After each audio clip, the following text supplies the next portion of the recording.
وزارت کارهای خارجه تاجیکستان روز 19 ایون خبر داد که شهروندان کشور با پروازهای چارتری شرکت‌های تاجیک ایر و سامان ایر از روسیه به وطن آورده می‌شوند. به قول منبع در نوبت اول طبقه‌های آسیب‌پذیر شهروندان از جمله بیماران، دانشجویان، زنان با کودکان خردسال و شخصانی که بنابر سفر خدمتی در روسیه درمانده‌اند به تاجیکستان انتقال می‌یابند. پروازها به قول مقامات از شهرهای مسکو، سنت پترزبورگ، قزان، نووسیبیرسک و یکاترینبورگ به تاجیکستان صورت می‌گیرند.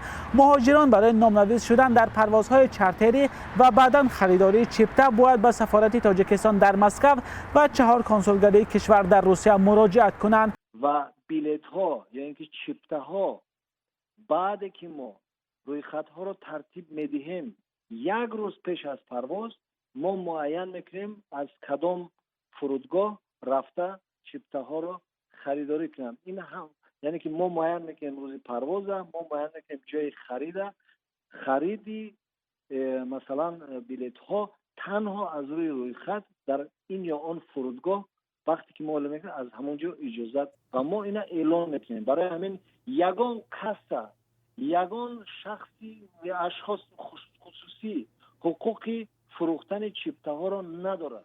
یک نکته دیگر، مقامات از شهروندان تاجیکستان درخواست کردند که مراجعت‌های خود را به سراغ چارت رشا سنجابک انفعال.tg با درج معلومات تماس و حجت‌های ضروری فرستند.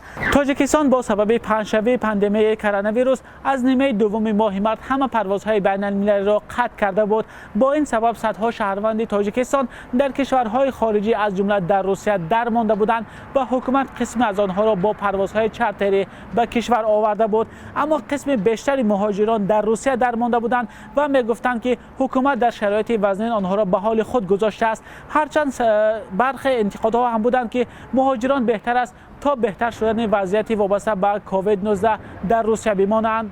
با این همه هنوز معلوم نیست که پروازهای دائمی از تاجیکستان به روسیه و یا برعکس کی آغاز می‌گردند. مقامات گفتند بعد از ماه ایون این مسئله را بررسی خواهند کرد.